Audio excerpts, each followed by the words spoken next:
जय गुरुदेव, जय जय गुरुदेव, जय जय गुरुदेव, जय जय गुरुदेव, जय जय गुरुदेव, जय जय गुरुदेव, जय जय गुरुदेव, जय जय गुरुदेव।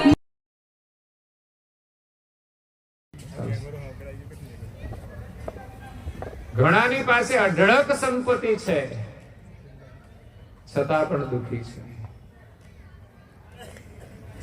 એક રાજા હતો, એનો રાજકુમાર, એને રક્તપિત્તનો રોગ થયો. રાજાને ત્યાં જન્મો ખરો, એટલે સુખ સંપત્તિ તો હતી, પણ શરીરથી રોગી હતો એટલે સુખી નહોતો. એટલે ધન હોવું એ મહત્વનું નથી, પરંતુ માણસ સ્વસ્થ હોય તો સુખી રહી શકે છે.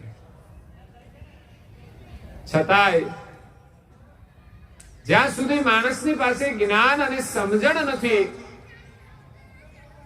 ત્યાં સુધી શરીર સ્વસ્થ હોય તો પણ સુખી રહી શકતો નથી. એટલે ધન સંપદા મળી જાય, ગાડી બંગલા મળી જાય, એ તો પ્રારબ્ધની વાત છે. મહેનત કરવાથી મળે કે ન મળે, પણ જો સુખી થવું હોય તો આપણી પાસે જ્ઞાન જોઈશે, આપણી પાસે પ્રેમ જોઈશે. મીરાબાઈ એમ કે છે કે પાયો જી મેને રામ રતન ધન પાયો, पायो जी मैंने राम रतन धन पायो, खर्चे न खोटे वाको चोरन लूटे, दिन दिन बढ़त सवायो, पायो जी मैंने राम रतन धन पायो, पायो जी मैंने राम रतन धन पायो. ભગવાનનું નામ જે લેવું ને એ જ ધન બહુ મોટું છે. કળિયુગની અંદર આપણે કોઈ તપ કરવાની જરૂર નથી, માત્ર ગુરુની કૃપાથી આપણને જે નામ મળી જાય ને એમાં એક વિશ્વાસ થઈ જાય અને આપણે પ્રભુનું સ્મરણ કરીએ તો પણ જીવન ધન્ય બની જાય છે.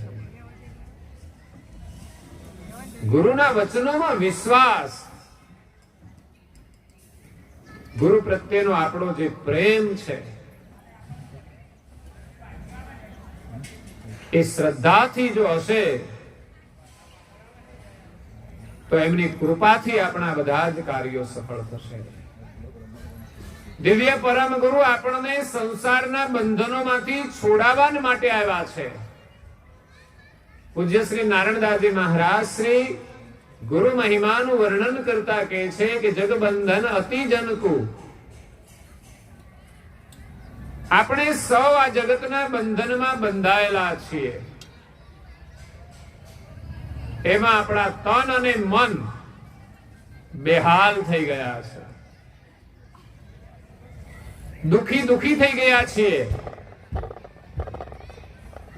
તન અને મન, માણસ તનથી અને મનથી દુખી છે.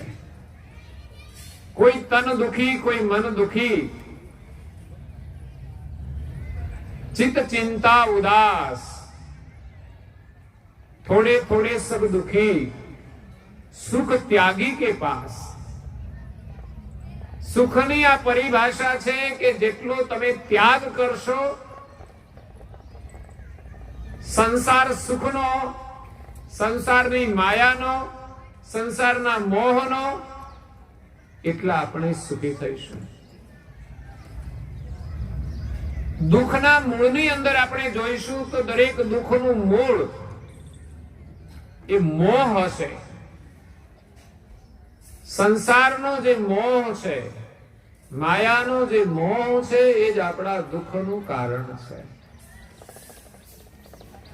મળે તો આપણે ખુશ થઈએ છીએ, ન મળે તો આપણું મન દુખી થઈ જાય છે. એટલે ભૌતિક રીતે માણસ સુખી હોવા છતાંય મનથી દુખી હોય છે. બહારથી જોવો તો શરીર પણ સારું હોય, ઘરે સુખ સુવિધા પણ સારી હોય, છતાં પણ ચિંતા બધી હોય છે, ટેન્શન હોય છે. રાત્રે ઊંઘ નથી આવતી, ઘરમાં કલેશ અને ઝઘડા હોય, તો શરીર સારું હોય તો શું, ને ગાડી બંગલા હોય તો શું.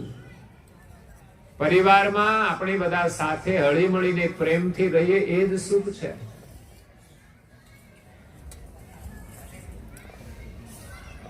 અને આપણી પાસે પ્રેમ હશે તો જ પ્રભુનું ભજન કરી શકીશું, અને એ પ્રેમથી જ આપણે પરિવારમાં બધાની સાથે આનંદથી રહી શકીશું. પરમાત્માનું ભજન કરવાથી આપણા પ્રેમનો વધારો થાય છે.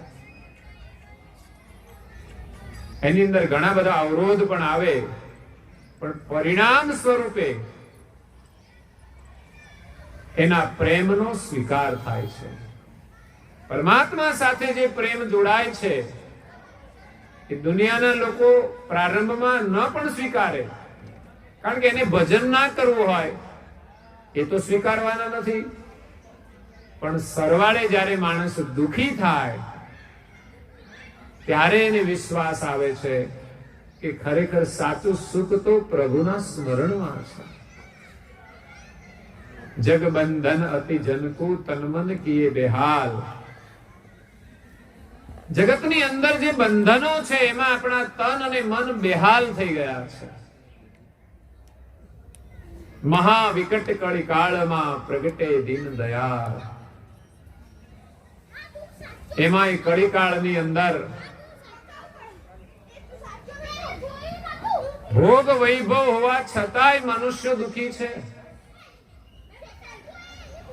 ભાગ્યે જ કોઈ સુખી હોય.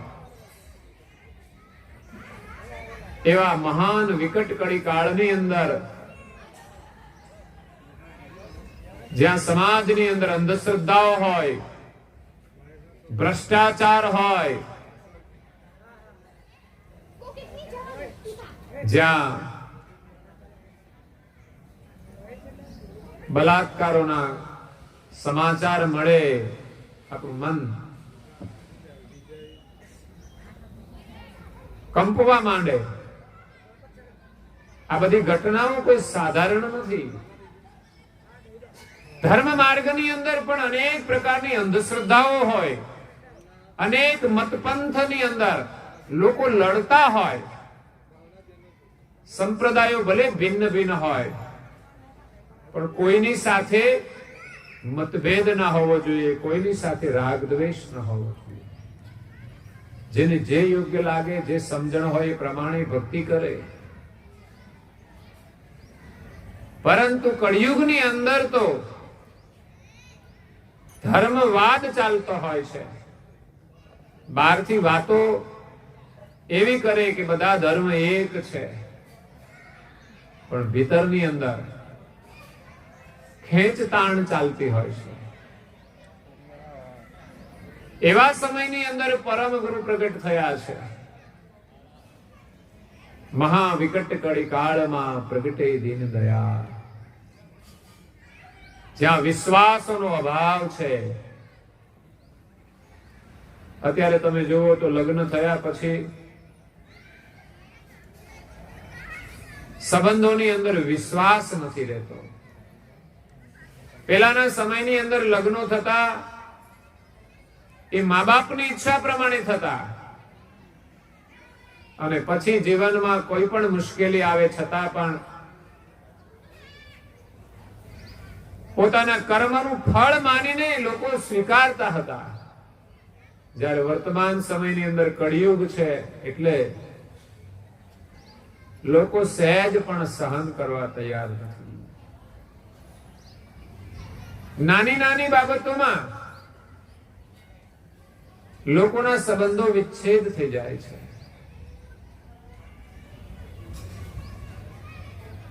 તો પછી ભગવાનની ભક્તિ કરવી એ તો બહુ જ કઠિન કામ છે. ભગવાનના વચનોમાં ભરોસો કરવો એ બહુ કઠિન કામ છે. તો કરુણાસાગર મહારાજ કળિયુગની અંદર પ્રગટ થયા છે. 4 યુગ છે, સતયુગ, ત્રેતા, દ્વાપર અને કળિયુગ. કળિયુગના 5121 વર્ષ 123 વર્ષ થયા છે.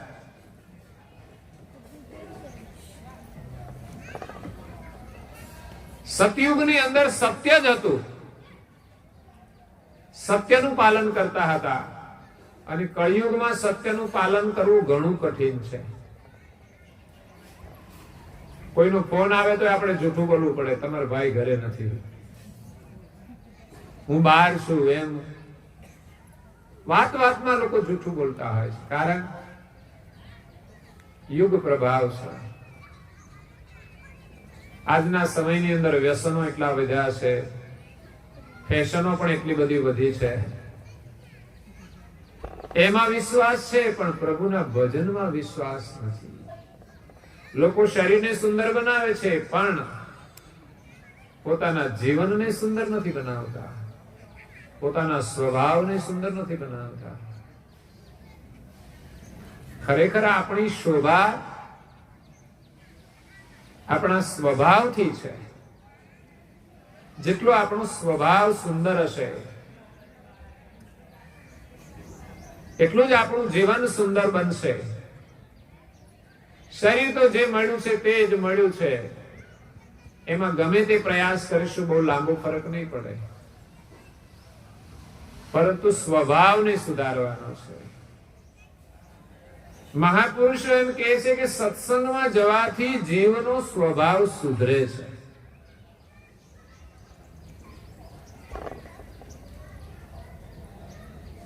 અને સુધરે નહીં તો સમજવાનું કે એને સત્સંગ સાંભળ્યો જ નથી.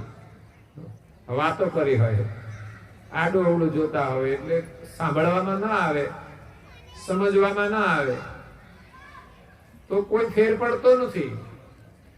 પરંતુ સત્સંગ ધ્યાનથી શ્રવણ કરે તો સત્સંગના જે વિચારો છે એના મનનું પરિવર્તન કરે છે, એની બુદ્ધિનું પરિવર્તન કરે છે. મનની અંદર પ્રભુનું સ્મરણ કરવાનો ભાવ જાગે છે, બુદ્ધિની અંદર વિવેક જાગે છે.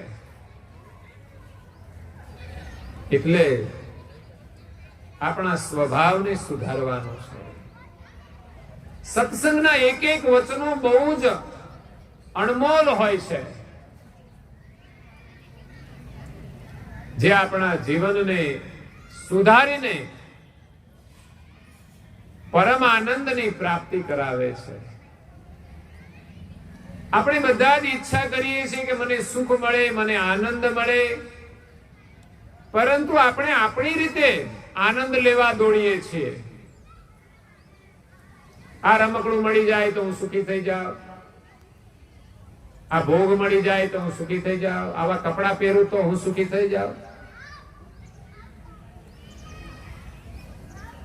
ગમે તેવા કપડા હોય, ગમે તેવા દાગીના હોય, ગમે તેવા જુતિયા પહેર્યા હોય, એનાથી સુખ નથી મળતું.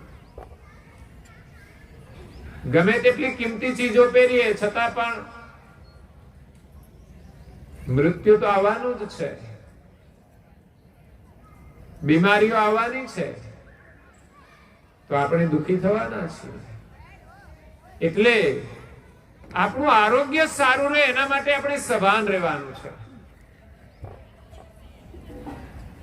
મહાપુરુષો એમ કહે છે કે ગુરુ મહારાજના શરણમાં ગયા પછી, સત્સંગમાં ગયા પછી આપણે આપણા શરીરથી સભાન થવું જોઈએ કે આ શરીર કેમ સ્વસ્થ રહે. શરીર સારું હશે તો આપણે સાધના કરી શકીશું. બાકી આપણે જોઈએ કેટલાના શરીર પરાધીન છે, એ પણ એક બંધન છે, એક પ્રકારનું દુઃખ છે. પેરાલિસિસ વાળાને જોઈએ તો આપણને દુઃખ થાય કે આવી રીતે કેમ જીવન જીવવું. બીજી કોઈ પણ શરીરની ખોટ હોય તો પણ દુઃખ થાય, કોઈ પણ બીમારી હોય તો પણ દુઃખ થાય. એટલે હંમેશા પ્રભુને પ્રાર્થના કરી કે અમારું શરીર સારું રહે, અમે સેવા કરી શકીએ, અમે સ્મરણ કરી શકીએ. બીજી જાગૃતિ જરૂર છે પ્રાણની. પરમાત્માએ આપણને જે જીવન આપ્યું છે, શ્વાસ, એ પણ બહુ જ કિંમતી છે. શ્વાસ વિના શરીર ચાલવાનું નથી. એટલે શરીર તો મહત્વનું છે જ, એ સ્વસ્થ રહે, પરંતુ જેનાથી આ શરીર ચાલી રહ્યું છે એ શ્વાસ મહત્વનો છે. એ શ્વાસ અટકી જશે તો શરીરનું મહત્વ નહીં રહે. રૂપાળું હશે તોય ભલે, યુવાન હશે તોય ભલે, કિંમતી વસ્ત્રો પહેર્યા હશે તોય ભલે, શ્વાસનું મૂલ્ય છે. તો 24 કલાકમાં 21,600 શ્વાસ આપણે લઈએ છીએ. એક એક શ્વાસ આપણો કિંમતી છે. જેમ આપણી પાસે ધન હોય, સંપત્તિ હોય, તો એનો આપણે ક્યાંય ખોટો ખર્ચ નથી કરતા, એને સાચવીને રાખીએ છીએ. એવી જ રીતે આ શ્વાસની સાચવણી કરવાની છે, એનો સદુપયોગ કરવાનો છે. શ્વાસે શ્વાસે આપણે શુભ કર્મ કરવાના છે, શુભ દર્શન કરવાનું છે, શુભ વચનો શ્રવણ કરવાના છે, શુભ વાણી બોલવાની છે.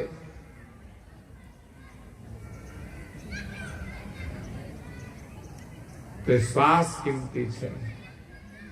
ત્રીજી વસ્તુ જીવનમાં મહત્વની છે મનનો સંયમ. જેટલો મનનો સંયમ હશે એટલો જ મનુષ્ય સુખી થશે. સંયમના અભાવે જ દુખી છે. મન હંમેશા વિષયોની પાછળ દોડે છે, વિષયોની પાછળ અંધ બની જાય છે. પરિણામે એ જ મન જ્યારે એને વિષયો નથી મળતા ત્યારે દુખી થાય છે. આ સમજણ આપણે ગુરુ પાસેથી મળે છે, આ સમજણ આપણે સત્સંગમાંથી મળે છે. અને એના માટે જરૂર છે બુદ્ધિના વિવેકની. ચોથી વસ્તુ છે બુદ્ધિનો વિવેક. મનને નિયંત્રણ કરવું હોય તો બુદ્ધિમાં વિવેક જોઈએ. મન કરતા બુદ્ધિ બળવાન છે. જેવી આપણી બુદ્ધિ હશે એ પ્રમાણે આપણે નિર્ણયો કરીશું. જેની પાસે બુદ્ધિમાં વિવેક હશે એ દરેક કાર્ય વિવેકથી કરશે. મન તો ગમે તે ઈચ્છા કરે, પણ વિવેકી બુદ્ધિ મનની ઈચ્છા પ્રમાણે કામ નહીં કરવા દે. એટલે બુદ્ધિનો વિવેક એ ગુરુના જ્ઞાનથી આવે છે, ગુરુની કૃપાથી આવે છે. અને પાંચમી વસ્તુ છે આત્માનું અનુસંધાન, આત્માનું ચિંતન. આપણા જીવનનું જે અંતિમ લક્ષ્ય છે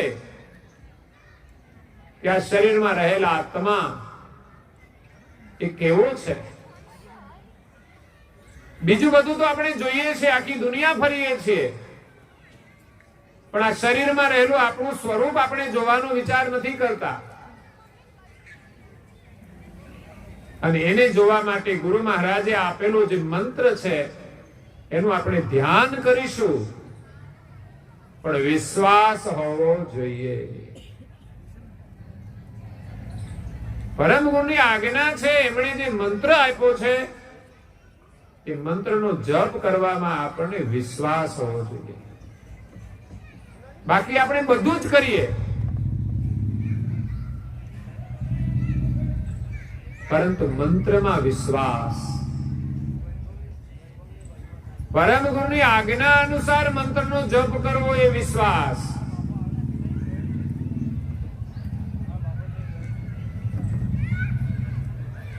અને ગુરુના વચનોમાં વિશ્વાસ રાખીશું તો અવશ્ય આપણને સંસારના બંધનોમાંથી, દુઃખોમાંથી મુક્તિ મળશે. પરમ ગુરુએ આપેલો મંત્ર કેટલો મહાન છે, કેટલો શક્તિશાળી છે, પણ વિશ્વાસ આવવો એ બહુ મહત્વનું છે. લોકો કંઠી તો બંધાવી દે, મંત્ર પણ મળી જાય છે, કદાચ આવડતો પણ હોય, પણ સવારમાં વહેલા ઉઠીને બ્રહ્મ મુહૂર્તમાં એ મંત્રનો જાપ કરવો, એ નિયમમાં દ્રઢતાથી એનું પાલન કરવું એ મહત્વનું છે. કોઈક દિવસ આપણે કરીએ, કોઈ દિવસ ન કરીએ, કાં તો મુશ્કેલી આવે ત્યારે કરીએ, પછી પાછા ભૂલી જઈએ. મોટા ભાગના લોકો ભક્તિ મુશ્કેલીમાં કરે છે, પણ સારું છે મુશ્કેલીમાં ભક્તિ કરે તો એને વિશ્વાસ તો આવે છે, એનામાં સંસ્કારનું નિર્માણ તો થાય છે, અને સંસ્કાર હશે તો સુખ મળ્યા પછી પણ એ ભક્તિ કરશે. પરંતુ આપણે તો સુખ હોય કે દુઃખ હોય, કોઈ પણ પરિસ્થિતિમાં આપણે ભજન કરવાનું છે. પછી ભજન કીર્તન હોય કે ધૂન હોય કે સત્સંગ શ્રવણ કરવાનો હોય કે ગ્રંથોનો અભ્યાસ કરવાનો હોય, સવારે સેવા પૂજા કરવાની હોય, કપાળમાં તિલક કરવાનું હોય, કે પછી ધ્યાનમાં બેસીને અમર મંત્રનો જપ કરવાનો હોય, એ બધું જ ભજન છે. પ્રવૃત્તિ અલગ અલગ છે, પણ બધામાંથી જે આનંદ મળે છે, જે રસ મળે છે, એ ભજન છે.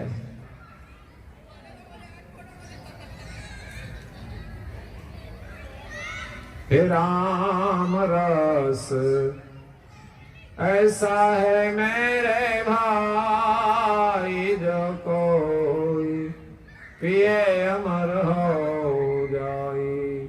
हे भजन रस ऐसा है मेरे भाई, जो कोई पिए अमर हो जाए.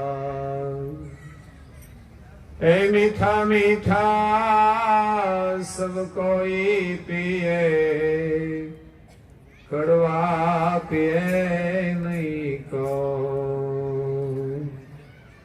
कड़वा पिए नहीं कोई.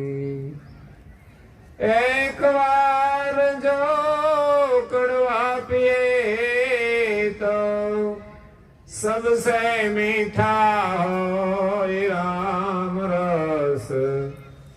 ऐसा है मेरे भाई, जो कोई पिए अमर हो जाए. ए ऊंचा ऊंचा सब कोई चाले, नीचा न चाले कोई. है जी नीचा न चाले कोई. एक बार जो नीचा चले तो सबसे ऊंचा होए राम रस. ऐसा है मेरे भाई, जो कोई पिए अमर हो जाए, जो कोई पिए अमर हो जाए. एक बार એ ભજનનો જે રસ છે એ આપણે ચાખી લઈએ ને, પછી એના વગર ચાલશે નહીં. વ્યસની લોકો વ્યસનનો રસ એકવાર આમ લાગી જાય છે, એ નુકસાન કરવા છતાંય છોડતા નથી. તો જેમણે ભગવત રસનું પાન કર્યું છે એના જીવનમાં લાખો મુશ્કેલીઓ આવે તો પણ એ ભજન રસ છોડતા નથી. જે કોઈ પીએ અમર હો જાય, જે કોઈ ભજનનો રસ પીવે એ અમર થઈ જાય છે. આત્મા તો અમર છે, પણ આપણે માનીએ છીએ કે હું મરી જઈશ, શરીર મરવાનું છે, પોતાને આપણે શરીર માનીએ છીએ એટલે આપણે મરીએ છીએ અને ભય છે કે હું મરી જઈશ. બાકી આત્મા તો મરતો જ નથી, અજર અમર છે, પણ એનો અનુભવ થઈ જાય પછી કોઈ ભય રહેતો નથી, પછી કોઈ દુઃખ પણ રહેતું નથી. જેટલા દુઃખ છે એ શરીરને લઈને છે, શરીરમાં રહેલા મનને લઈને છે. મન એક સમજી જાય ને તો પણ બધા દુઃખો સમાપ્ત થઈ જાય, પરંતુ મનને સમજાવવું બહુ મુશ્કેલ છે. મનને સમજાવવું મુશ્કેલ છે. સદગુરુની કૃપા વિના મન સમજશે નહીં. મનને તો એમ જ છે કે મને આ સંસારના ભોગ મળે તો જ હું ખુશ રહું, પણ એ ઘડીવાર માટે ખુશ રહેશે, કાયમને માટે ખુશ રહેશે નહીં. એ જ મન જો પ્રભુના સ્મરણમાં લાગી જશે તો કાયમને માટે ખુશ રહેશે. પણ મને મોહરૂપી મદિરા પીધો છે એટલે એને ભાન નથી, એટલે હંમેશા એ મદિરાનું સેવન કરે છે, મોહનું સેવન કરે છે. પણ એકવાર એના મદિરાનો નશો જો ઉતરી જાય અને ભજનનું પાન કરે તો કાયમને માટે સંસારના બંધનમાંથી છૂટી જશે. મીઠા મીઠા સબ કોઈ પીએ, કડવા પીએ નહીં કોઈ. મીઠું ખાવાનું તો બધાને, મીઠું એટલે નમક નહીં, પણ જે મીઠાઈ છે એ ખાવાની તો બધાને ગમે. કડવું કોઈને પ્રિય લાગતું નથી, પરંતુ જીવનમાં કોઈના માટે ક્યારેક આપણે કડવું ખાવું પડે, કડવું પીવું પડે, તો પીને આપણે બીજાને જો મીઠાઈ આપીશું તો આપણું જીવન બધાના કરતા મધુર બની જશે. જીવનમાં થોડું થોડું દુઃખ સહન કરવાનું છે. કડવાનો મતલબ કે કોઈના કારણે આપણે થોડું દુઃખ સહન કરવું પડે છે. એ સહન કરવાથી આપણા જીવનનું એક ઘડતર થાય છે. અને લાખો મુશ્કેલીઓ આવવા છતાંય પછી આપણને દુઃખ રહેતું નથી. એ ભજન રસ પીવાથી આપણે આ સંસારની જે બધી કડવાશ છે ને એને સહન કરી શકીશું. બાકી સહન નથી કરતા એટલે તો આ બધા ઝઘડા થાય છે ઘરમાં.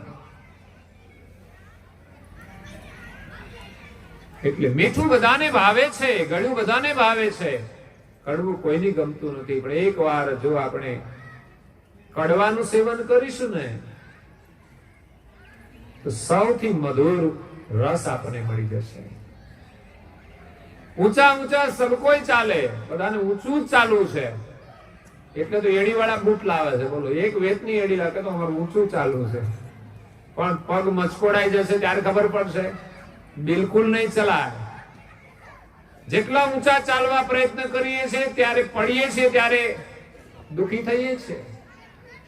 એટલે જમીન ઉપર જ ચાલવાનો પ્રયાસ કરવાનો. પણ લોકો, બધા જ લોકો ચાલતા એના કરતા ઊંચા ચાલવાનો પ્રયાસ કરે છે, ઊંચા દેખાવાનો પ્રયાસ કરે છે. હું ધનથી ઊંચો દેખાવ, અનેક પ્રકારે ઊંચો દેખાવા પ્રયાસ કરે છે. પણ જીવનમાં નાના બનીને જો જીવીશું તો બધાના કરતા આપણે ઉપર જઈને નિવાસ કરીશું. જે જે મહાપુરુષો નાના બનીને લોકોની સેવા કરી છે, ભગવાનની સેવા કરી છે, આજે બધાના શિર ઉપર બેઠેલા છે, પ્રભુના સાનિધ્યમાં પહોંચી જાય છે. તો એવો ભજન રસ આપણે પીવાનો છે જેના દ્વારા આપણું કલ્યાણ થાય. એ ધ્રુવે પિયા પ્રહલાદે પિયા और प्यारो ही दास, और प्यारो ही दास। दास कबीर है भर भर पिया, दास कबीर है भर भर पिया, और पिवन के आस राम रस। ऐसा है मेरे भाई जो कोई पिए अमर हो जाए। जे पीवे ते अमर થઈ જાય। આવો રામ રસ, ભજન રસ, સત્સંગ રસ, સેવાનો રસ, સ્મરણનો રસ। પણ હું કીડીઓ ચડે છે ખબર પડતી, લોકો 15 મિનિટ બેસીને સ્મરણ નથી કરતા। ટીવી ના સામે અડધો કલાક બેસે તો ખબર ના પડે। કોઈની જોડે વાતો કરવા અડધો કલાક ઉભા રહી જાય, ઉભા ઉભા વાતો કરે। મેં કે અહીં ઉભા રાખીએ તો થોડી વારમાં લોકો બેસી જાય, પણ વાતોમાં રસ એવો પડે ને તે થાક લાગતો નથી। રસ્તામાં તો કઈ બેસી શકાય નહીં, રસ્તામાં કોઈ મળે તો, પણ વાતોનો રસ હોય એટલે ઉભા રહેવું પડે। તો પ્રભુનું સ્મરણ કરવા માટે કોઈ તકલીફ નથી, માત્ર બેઠા બેઠા સત્સંગ શ્રવણ કરવાનો હોય, બેઠા બેઠા પૂજા પાઠ કરવાનો હોય તો પણ લોકોને ચેન પડતું નથી। આ ભજન સ્મરણના જે સંસ્કાર છે બહુ મહત્વના છે। આપણા મનની અંદર જે વાસનાઓ છે એને નિર્મૂળ કરે છે। એટલે ભગવાનના ભજન સિવાય ક્યાંય સુખ છે નહીં। જગબંધન અતિ જનકુ તનમન કીએ બેહાલ, મહાવિકટ કળીકાળમાં પ્રગટે દીન દયાળ। કળીકાળની અંદર પ્રભુ પ્રગટ થયા છે। આપણને એમ થાય કે આપણે કળિયુગમાં જન્મ લીધો, આના કરતા સતયુગમાં લીધો તો સારું હતું, એમ થાય કદાચ। પણ ભગવાન જ્યારે પણ જન્મ આપે, મનુષ્યનો જન્મ આપે, એ જ આપણા માટે મહત્વનું છે। એવું નથી કે સતયુગ હશે તો આપણે ભક્તિ કરીશું। હિરણાકશ્યપ, હિરણાક્ષ આ બધા સતયુગમાં જ થયા હતા, હે? પણ પ્રહલાદનો વિરોધ કર્યો તો રાક્ષસ બનીને પણ માણસ સતયુગમાં જન્મે તો શું કામનું છે? આપણે માનવ બનવાનું છે। આજે માણસનું શરીર તો મનુષ્યનું હોય, પણ એનું કાર્ય છે એ રાક્ષસનું હોય તો એ માણસ નથી। બધા સરખા જ દેખાય માણસ, પરંતુ માણસની ઓળખ બે વસ્તુથી થાય છે, મહાપુરુષોએ કહ્યું છે। એક માણસનો આહાર અને બીજું માણસની વાણી।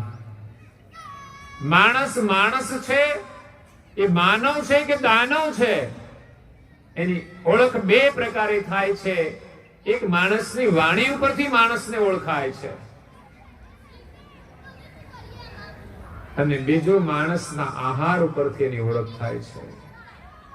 એટલે આપણે માણસ છીએ એટલે શું ખાવું જોઈએ એનો ખ્યાલ રાખવો જોઈએ।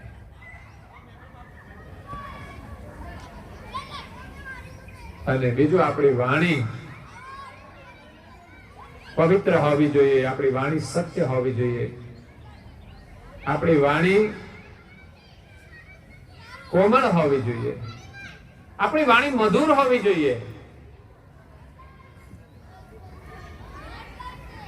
એટલે તો લોકો પહેલાના સમયની અંદર જે પાણી પીવાના પનિહારા હતા ત્યાં એક સૂત્ર લખતા હતા, વાણી અને પાણી ચોખ્ખા રાખો। આ બે વસ્તુ ચોખ્ખી રાખવાની। આપણી વાણી પવિત્ર હોવી જોઈએ, શુદ્ધ હોવી જોઈએ. એમાં જૂઠનો કચરો ના હોવો જોઈએ, દંભનો કચરો ના હોવો જોઈએ, અને પાણી પણ શુદ્ધ હોવું જોઈએ. ખાવા પીવાની દરેક વસ્તુ શુદ્ધ હોવી જોઈએ. એટલે કળિયુગમાં આપણને જન્મ મળ્યો છે તો પણ આપણું અહોભાગ્ય છે કે પરમ ગુરુનું શરણ મળ્યું છે. સતયુગમાં ઘણા બધા જન્મ્યા છે,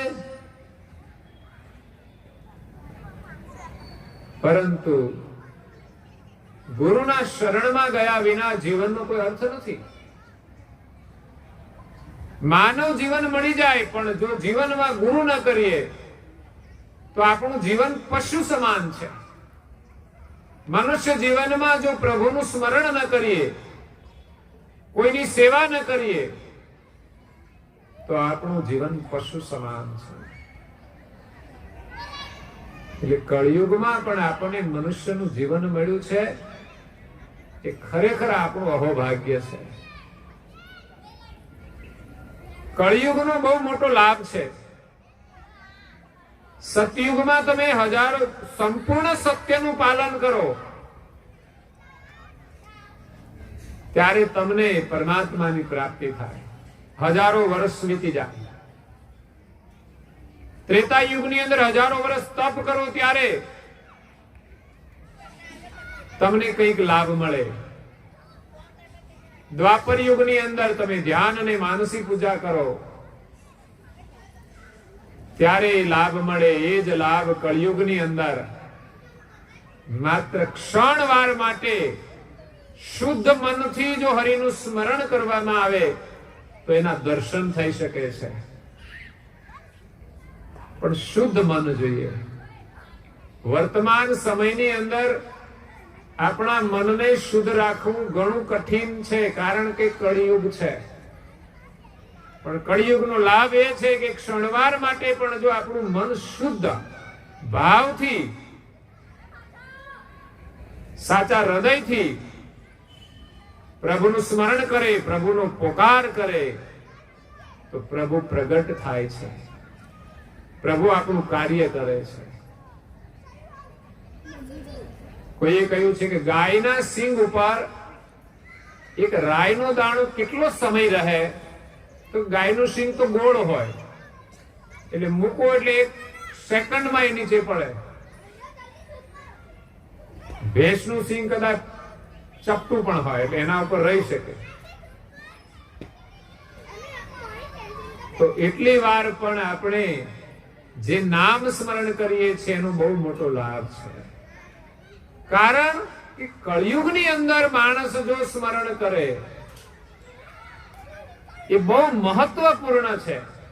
સતયુગમાં તો બધો વાતાવરણ સારું હોય એટલે આપણે કરીએ, પણ કળિયુગની અંદર વિપરીત વાતાવરણમાં જો આપણે સ્મરણ કરીએ અને ભૂલીએ નહીં તો ખરેખર આ જીવનમાં આપણને પરમાત્માની પ્રાપ્તિ થાય છે. જ્યાં કોઈ પવન ન આવતો હોય એવી જગ્યાએ તો બધા દીવા પ્રગટાવે, પણ જ્યાં ચારે બાજુથી પવન આવતો હોય ને એમાં જે દીપક પ્રગટાવવાનો અને એ જલતો રાખવાનો એ બહુ જ કસોટી વાળું કામ હોય છે. એટલે કળિયુગની અંદર જે લોકો ભક્તો ભજન કરે છે, ભક્તિ કરે છે, વ્રત કરે છે, તીર્થયાત્રાઓ કરે છે, ઘરમાં મા બાપની સેવા કરે છે, પડોશીની મદદ કરે છે, એ ખરેખર બધા જ ભાગશાળી છે. આપણે ત્યાં જે મંદિરો છે, આપણી સંસ્કૃતિ છે. સંસ્કારની શરૂઆત મંદિરે દર્શન કરવાથી થાય છે. આપણે ત્યાં કોઈ એવું ગામ ન હોય, કોઈ એવું શહેર ન હોય કે જ્યાં નજીકમાં મંદિર ન હોય. આ ભારત છે. આ તો વિદેશોની અંદર તો ભારત વાળાએ જઈને મંદિરો બનાવ્યા, બાકી એ લોકો ના બનાવે. એને તો એમ જ છે ભોગ વૈભવ હોય તો સુખ મળશે. એટલે મંદિરોના નિર્માણ થાય છે, એમાં માનો કે આપણે કોઈ પણ ઈષ્ટના મંદિરમાં સેવા આપી તો આપણા ધનનો એની અંદર ઉપયોગ થયો છે તો એ સુકૃત આપણા ખાતામાં લખાઈ જાય છે કે તમે આ ઈષ્ટ દેવના મંદિર નિર્માણમાં આ સેવા આપી છે. તો આપણું આ શરીર એ પણ મંદિર છે, એ પણ સ્વસ્થ રહેશે. અને જે ઈષ્ટ માટે આપણે સેવા આપી છે એની સ્થાપના કરવા માટે આપી છે તો એની સ્થાપના આપણા આ શરીર રૂપી મંદિરમાં થાય છે.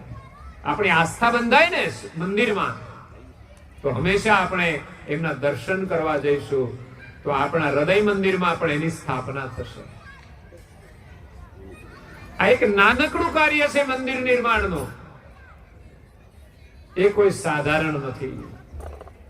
પછી કોઈનું જીવન છે, એના જીવનમાં પણ આપણે પ્રભુની સ્થાપના કરીએ, એને સંસ્કાર આપીએ, કોઈ સારી પ્રવૃત્તિમાં જોડીએ તો એ પણ એક મહાન કાર્ય છે. કોઈ પણ વ્યક્તિને પ્રભુના શરણમાં જોડવો, એના નામ સ્મરણમાં જોડવો, એ પણ બહુ મોટું પુણ્ય કાર્ય છે. તો મંદિર દ્વારા પણ એ જ કાર્ય કરવામાં આવે છે કે આપણે ત્યાં અનેક મંદિરોની સ્થાપના છે અને કરોડોના ખર્ચે મંદિરો બનેલા છે અને લોકોની ભીડ પણ એટલી જ હોય છે. આ ભગવાન પ્રત્યેની આસ્થાનું એક પ્રમાણ છે કે આપણે ભગવાનમાં આસ્થા રાખીએ છીએ. ઘણા મંદિરોમાં જુઓ તો કલાકો સુધી લાઈન હોય તો પણ ત્યાં ઉભા રહીને લોકો તપ કરીને એના દર્શન કરવા માટે જાય છે. દર્શન તો માત્ર 2 સેકન્ડ કે 5 સેકન્ડ જ થાય છે, પણ લાઈનમાં ઉભા રહીને જે તપસ્યા કરી છે એનું ફળ એને અવશ્ય મળે છે. ભીતરમાં એને પછી કોઈ દિવસ દર્શન થશે. બાકી આપણે ગયા આટલું બધું લાઈનમાં કોણ ઉભું રહે, ભાગો. એવી જ ભાવના હોય તો દર્શન કેવી રીતે થવાના છે? પણ જે તે મંદિર છે એમાં જે સ્થાપના છે એના દર્શન કરવાની જે ભાવના કોઈ સામાન્ય નથી હોતી. ઘણા લોકો કે મંદિરમાં તો કે મૂર્તિ છે, ક્યાં તો ક્યાં ભગવાન છે. જેને પથ્થર દેખાય એને તો જિંદગીમાં દર્શન થવાના નથી. પણ આપણે ત્યાં જે સ્થાપનાઓ છે મંદિરમાં, ફોટાની હોય કે મૂર્તિની હોય, એ પ્રભુની સ્થાપનાઓ કરેલી છે. એમાં જયારે આસ્થા થશે ત્યારે જે ચૈતન સ્વરૂપે પરમાત્મા બિરાજેલા છે એ આસ્થાથી મળવાના છે. મંદિર તો મંદિર છે, પણ આસ્થાનું નિર્માણ કરવાનું છે કે મૂર્તિ પણ જયારે આપણને સાક્ષાત પરમેશ્વર દેખાય ત્યારે પરમાત્માને પામવામાં કોઈ અવરોધ રહેશે નહીં. એટલો વિશ્વાસ જોઈશે. આ જગત પણ જગત કર્તાનું બનાવેલું છે, એ જગતમાં પણ જગત કર્તાના દર્શન કરવાના છે કે એનું બનાવેલું છે. એમ એની જયારે સ્થાપના કરીએ ત્યારે એમાં આપણી આસ્થા જોડાય. કળિયુગમાં કરેલું ભજન અનેક ગણું છે. થોડું થોડું કરીશું, પછી તો આપણને બીજો જન્મ મળશે ત્યારે એનો લાભ દેખાશે. આ જન્મમાં પણ પ્રભુનું સ્મરણ કરવાથી સંસારની ચિંતાઓ ઓછી થઈ જાય છે. જેટલા લોકો માયાની પાછળ દોડે છે અને દુખી છે, એટલી દોડાદોડી પ્રભુનું જે સ્મરણ કરે છે એને નથી હોતી. એટલી ઉપાધિ એને નથી હોતી. એટલે પરમ ગુરુ કળિયુગની અંદર પ્રગટ થયા છે. અનંત બ્રહ્માંડ કે વિભુવિત, અનંત બ્રહ્માંડ જે છે બનાવેલા એ બધી વિભૂતિ છે. અને વિભૂતિનું જે મૂળ છે, ગતિ છે, આ જગતને જે ચેતન રાખે છે એ પરમ તત્વ જે છે એ પરમ ગુરુ છે. અનંત બ્રહ્માંડની જે વિભૂતિ છે એનું જે વિત છે એ ગતિ લઈને પરમ ગુરુ પ્રગટે ચીન સંયુક્ત દિવ્ય દેહ, દિવ્ય ચિહ્નો વાળો દિવ્ય દેહ ધારણ કરીને પરમ ગુરુ એ ગતિ લઈને આવ્યા છે અને એનું જ્ઞાન લઈને આવ્યા છે. એમનામાં જો વિશ્વાસ થઈ જશે, આપણે જે ગુરુ પરંપરા છે એ મહાન છે. દરેક ધર્મની અંદર એક ગુરુ પરંપરા છે અને એમાં આપણો વિશ્વાસ છે કે જે ગુરુ ધારણ કરીએ છે એમના પ્રત્યે પણ આપણો અતૂટ વિશ્વાસ હોય છે. અને વિશ્વાસથી જ્યારે કાર્ય કરીએ છીએ ત્યારે નાનકડું કાર્ય હોય તો પણ એનો બહુ મોટો લાભ થાય છે. ગુરુ છે એ ગોવિંદ કરતા પણ વિશેષ છે એમ માનવામાં આવ્યું છે. માલિકને આપણે ઓળખતા નથી, પરંતુ એને ઓળખાવનાર એ ગુરુ છે ને એની પરંપરા છે, એનો આદર કરવો એ મહત્વનું છે. ધર્મનો વિકાસ જેમણે જેમણે ગુરુ પરંપરાનો આદર કર્યો છે એ જ ધર્મનો વિકાસ થયો છે. આગળ જે કોઈ મહાપુરુષો મહાન થયા એને જે ગુરુ મળ્યા એમાં એમણે વિશ્વાસ રાખ્યો તો એ મહાન થઈ ગયા છે. સુખદેવ મુનિના એક શિષ્ય હતા, એક મહાત્મા. એમણે સુખદેવ મુનિ પાસેથી દીક્ષા લીધી અને પછી સાધના કરવા માટે એ જંગલમાં જતા રહ્યા. ગુરુ મહારાજે એમને જે દીક્ષા આપી, જ્ઞાન આપ્યું, સમજણ આપી, એનો અનુભવ કરવા માટે એ જંગલમાં જઈને સાધના કરે છે. સંસારના ભોગ સુખનો ત્યાગ કરીને સાધના કરી છે. સંસારમાં રહીને પણ આપણે સાધના કરવી હોય તો થાય છે, પણ ભોગની માત્ર ચાહના જ છોડવાની છે. ભલે બંગલામાં રહીએ પણ આ બંગલો મારો છે એવું માનીને નથી રહેવાનું. માત્ર ફરક એટલો છે કે આ જે મકાન છે પરમાત્માનું છે, મારું નથી. એવી રીતે રહીએ ને તો ભજન થાય, પણ મારું મારું કરીએ છીએ એટલે પછી ભ્રાંતિ થઈ જાય છે કે આ મકાન મારું છે. એટલે મકાનનું જ સ્મરણ કરે, મકાનને જોયા કરે અને મકાનને સજાવ્યા કરે. પછી છેલ્લે જાય ને ત્યારે એમાં એની વાસના રહી જાય, એટલે ત્યાં પછી ભૂત થઈને આવે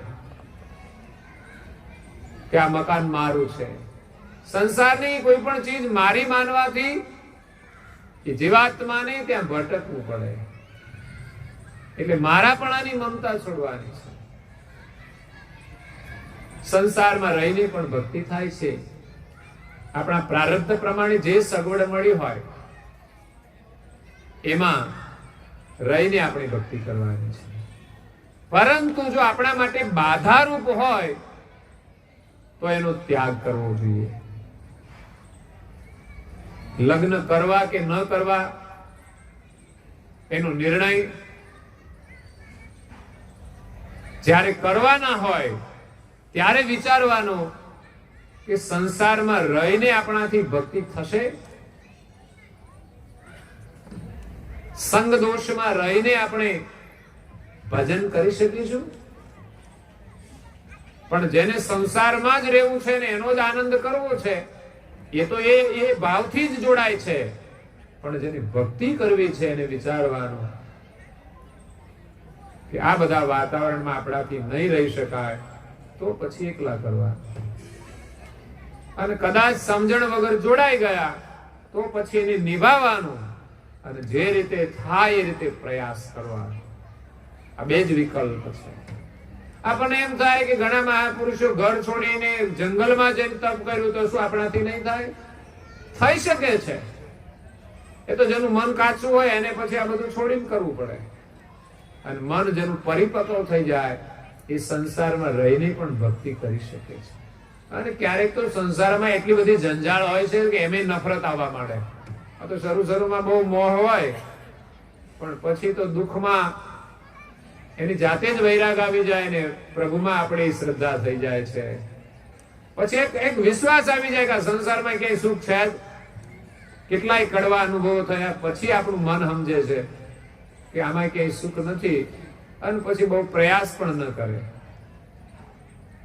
અને ઘણા લોકોને ગુરુની કૃપાથી સત્સંગ દ્વારા સમજાઈ જાય છે કે સંસારમાં તો આ જ પરિસ્થિતિ છે, આમાં તો આવું જ રહેવાનું છે, અને સુખ મળે તો પણ આવું જ સુખ મળશે, આનાથી વિશેષ નથી. એ સાચું સુખ એ કેવી રીતે જીવન જીવવામાં છે એને સમજાય છે, એ પ્રકારે જીવે છે તો એને સુખ મળે છે. એટલે સુખદેવ મુનિના એક શિષ્ય હતા, એ જંગલમાં તપ કર્યું 12 વર્ષ સુધી, અને પછી એ દિલ્હીની અંદર પરત આવ્યા. ત્યાં કઈ વામા મસ્જિદ છે, એના પાસે એનું સ્થાન હતું, ત્યાં એ પ્રગટ થયા તપના પ્રભાવથી. ત્યાર પછી એમની પાસે 2 મહિલા આવી, જેમને એમણે દીક્ષા આપી. એકનું નામ હતું સહજાબાઈ અને બીજીનું નામ હતું દયાબાઈ. દયાબાઈ છે એ એના મહાત્માના સગા ભાઈની દીકરી, એટલે ભત્રીજી હતી. પણ એને ભક્તિનો રંગ લાગી ગયો તો એમની પાસેથી એમણે દીક્ષા લીધી. પછી સંસારનો સંબંધ રહેતો નથી. અને બીજી એક મહિલા હતી, રાજસ્થાનમાં રહેવા વાળી હતી, અને દિલ્હીની અંદર એ ગુરુ સાથે એનો યોગ થયો અને એમણે દીક્ષા લીધી. છેક રાજસ્થાનમાંથી દિલ્હી સુધી એ ગુરુના દર્શન કરવા માટે જાય છે. આ છે શ્રદ્ધા. આપણે ત્યાં પણ ભક્તો જે પ્રવૃત્તિ કરે છે એમાં એના શ્રદ્ધાના દર્શન થાય છે. અહીંયા વડોદરા શહેરની અંદર તરસાલી અને માંજલપુર વિભાગમાં જે બધા ભક્તોનું એક યુનિટ છે, મંડળ, અઠવાડિયામાં 2-3 દિવસ ભેગા થઈ સત્સંગ પ્રવૃત્તિ કરે છે. એમાં અમારા ખાસ હસમુખભાઈ, જે વામન સ્વરૂપ છે પણ વિરાટ છે કાર્યમાં, એટલે એમના સત્સંગ દ્વારા બધા ભક્તો જે જોડાયેલા છે એની અંદર જે વિશ્વાસ છે કે જ્યાં પણ પ્રવૃત્તિ હોય ત્યાં કોઈ પણ પરિસ્થિતિમાં બધા જાય છે અને બધા સાથે બહુ પ્રેમથી રહે છે. ક્યારેક થોડું કામકાજ વાતચીતમાં કંઈક મિસઅન્ડરસ્ટેન્ડ થાય, પણ છતાંય સત્સંગના પ્રભાવથી એની ગેરસમજ દૂર થાય છે. એટલે ગુરુમાં જે શ્રદ્ધા છે મહત્વની છે. સહેજોબાઈ છે કે રાજસ્થાનથી દિલ્હી સુધી દર્શન કરવા માટે જાય છે. વારંવાર એમને એ જ વિનંતી કરે એ ગુરુદેવ, આપ અમારે આંગણે પધારીને અમારી ઝૂંપડીને પાવન કરો. પરિસ્થિતિ ગરીબ છે છતાં એમને કહ્યું કે મારે બંગલો થઈ જાય. એમણે તો એમ કહ્યું કે આપ અમારી ઝૂંપડીએ પધારીને અમારી ઝૂંપડીને પાવન કરો.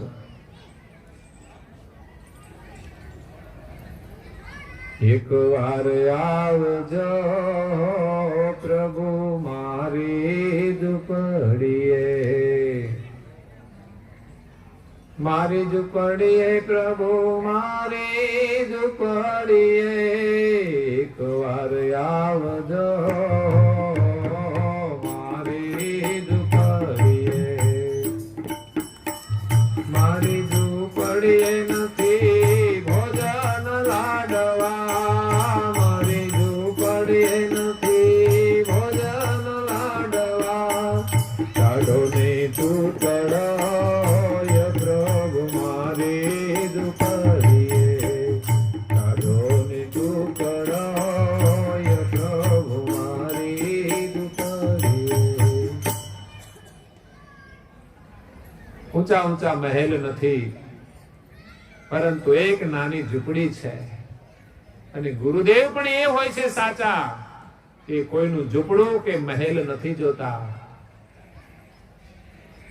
એવું નહીં કે મહેલ હશે તો જ એ આવશે કે એમને ત્યાં જ રોકાશે. એ તો ભક્તોની જે ભાવના છે એને જોઈને એમને ત્યાં જતા હોય છે અને એમને ત્યાં નિવાસ કરતા હોય છે.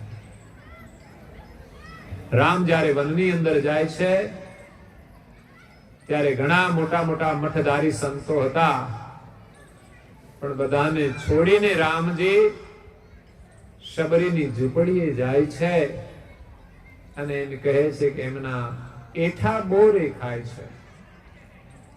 શબરીનો વિશ્વાસ કેવો છે રામના સ્મરણમાં, રામની પ્રતીક્ષામાં. એમના ગુરુએ માત્ર એટલું જ કહ્યું હતું, એક દિવસ તારી ઝૂંપડીએ રામ આવશે. અને શબરીબાઈ રાત દિવસ રામનું સ્મરણ કરે છે.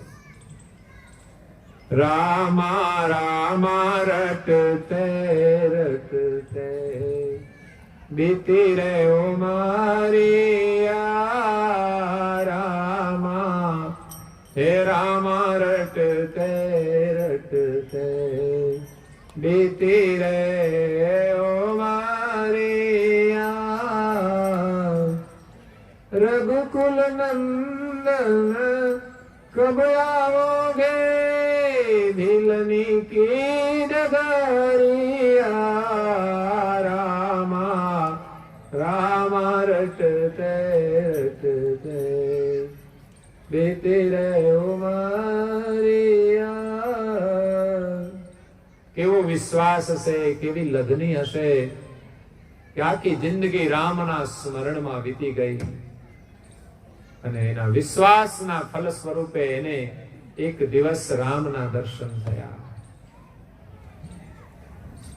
તો સહજાબાઈ રોજ સમયાંતરે એમના દર્શન કરવા જાય છે ગુરુદેવના, અને માગણી કરે છે કે અમારી ઝૂંપડીને પાવન કરો. એક દિવસ ગુરુદેવે કહ્યું કે જા, હું તારી ઝૂંપડીએ આવીશ. અને સહજાબાઈ ગાંડી બની જાય છે, ગેલી બની જાય છે.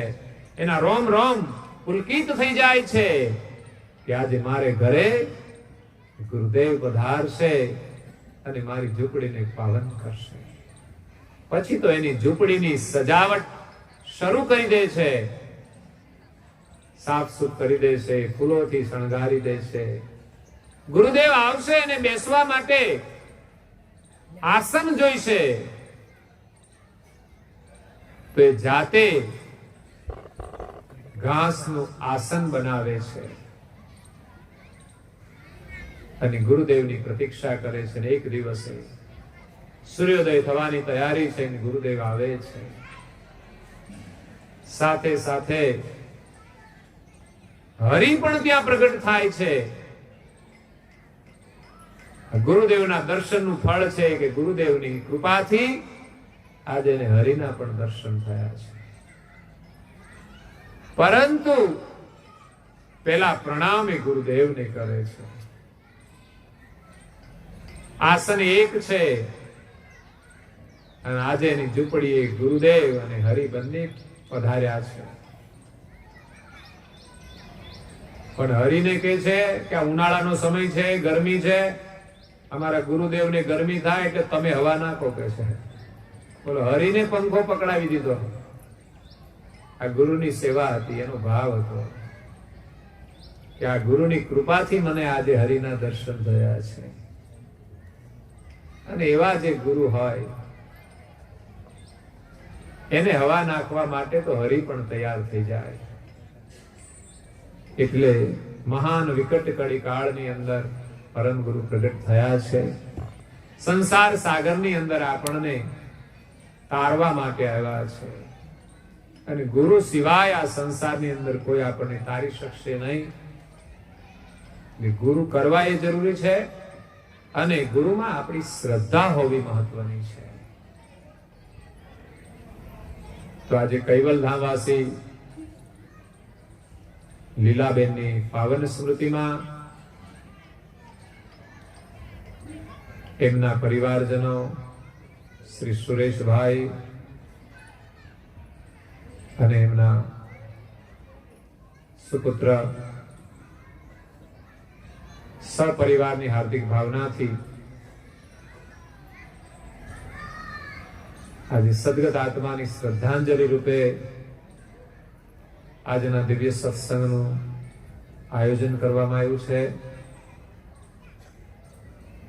એની વિશેષ સ્મૃતિ, એમની જે ભક્તિ છે એ જ આજે સ્મરણમાં આવે છે. આજનો આ એક પહેલો પ્રસંગ છે ધાર્મિક વડોદરા શહેરમાં કે જેની અનુપસ્થિતિમાં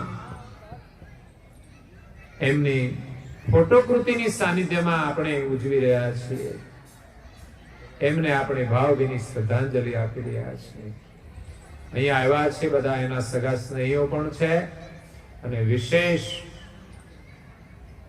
પરમ ગુરુના પ્રેમી જે ભક્તજનો છે એ પણ એમની લાગણીથી આવ્યા છે. લીલાબા હતા, જ્યાં પણ કાર્યક્રમ હોય ત્યાં જવાનું હોય તો હંમેશા તૈયાર જ હોય. મારે સત્સંગ પારાયણ ઘણીવાર એક દિવસના 2 હોય ત્યારે હું હસમુખભાઈને પારાયણ કરવા મોકલું છું. ત્યારે એમની સાથે જવાનું હોય ત્યારે સુરેશભાઈ એમની ગાડી લઈને સેવા આપે અને લીલાબા પણ એની સાથે હોય જ. અને લીલાબાની સાથે સાથે એમના પરમ સ્નેહી, જેને બહેનપણી કહેવાય, એવા સવિતાબેન પણ હોય. ક્યારેક સુરેશભાઈની દીકરીઓ પણ હોય. આખા પરિવારનો જે ભક્તિભાવ છે બહુ અદ્ભુત છે, એનો સેવા ભાવ બહુ અદ્ભુત છે. કાલે પણ એમના ઘરે આવ્યા ત્યારે આખી શેરી ગુલાબના પુષ્પોથી એમણે સ્વાગત કરીને એમણે જે આદર કર્યો છે એ જ ભક્તિભાવનું દર્શન છે.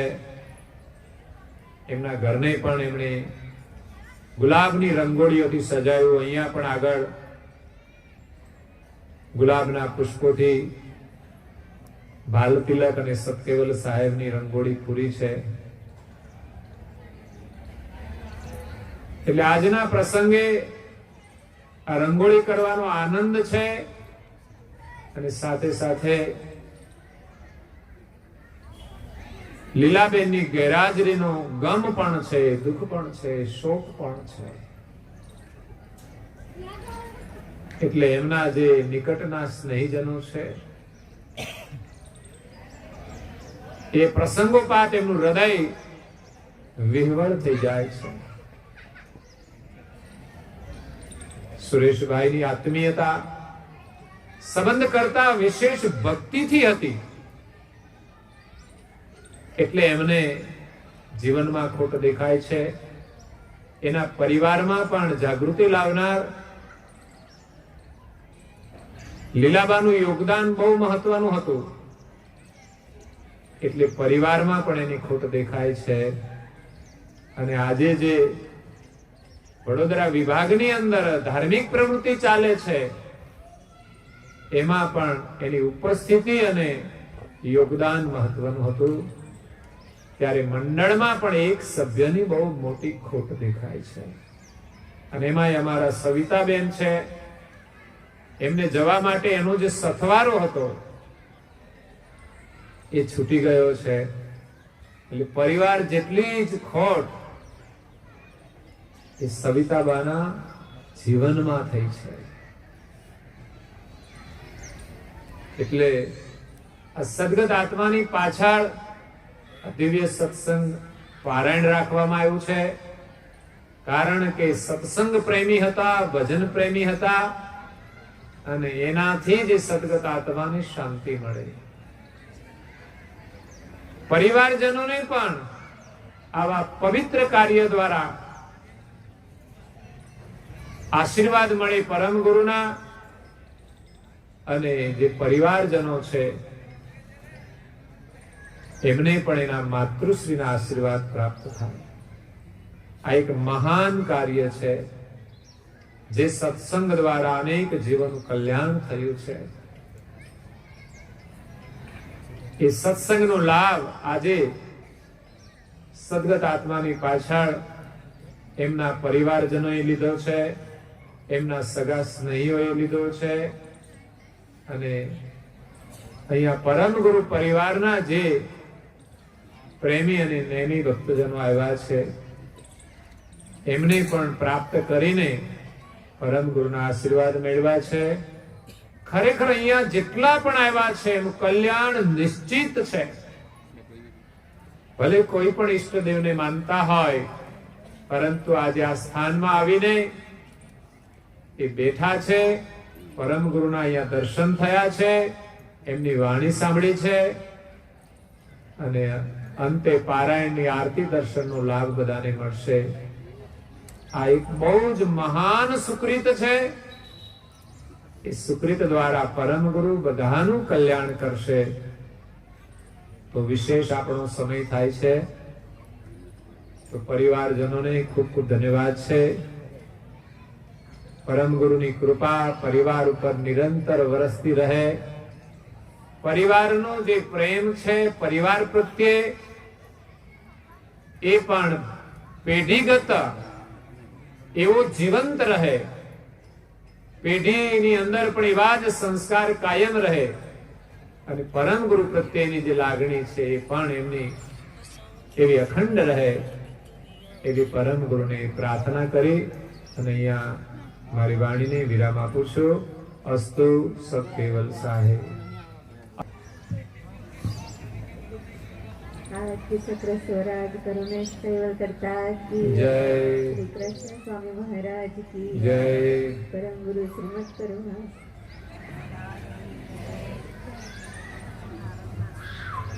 श्री नारायण दास जी महाराज की जय. श्री भगवान दास जी महाराज की जय. श्री प्रयागदास जी महाराज की जय. श्री सीतादास जी महाराज की जय. श्री हरिचंदास जी महाराज की जय. श्री धर्मदास जी महाराज की श्री सब संतन की जय. श्री सब देवन की जय. श्री ज्ञान संप्रदाय की जय. श्री गुरु गादी सरसापुरी की जय. श्री कैवल धाम की जय. कथा सत्संग गुणावती का सत्केवल साहेब. 3 વાર આપણે પગે લાગીશું. સત્કેવલ સાહેબ, સત્કેવલ સાહેબ, સત્કેવલ સાહેબ. આજુબાજુ સૌને સત્કેવલ સાહેબ. આજે બધાના હૃદયની અંદર એક લાગણીની ચેતના છે કે જેનાથી એમના હૃદય બધા ગમગીન છે. પરિવારજનો છે, અનુયાયીજનો છે. ખરેખર એમની જે લાગણી હતી એ આજે બધાના ચહેરા ઉપર, એમની આંખોમાં આંસુઓના રૂપમાં દેખાય છે.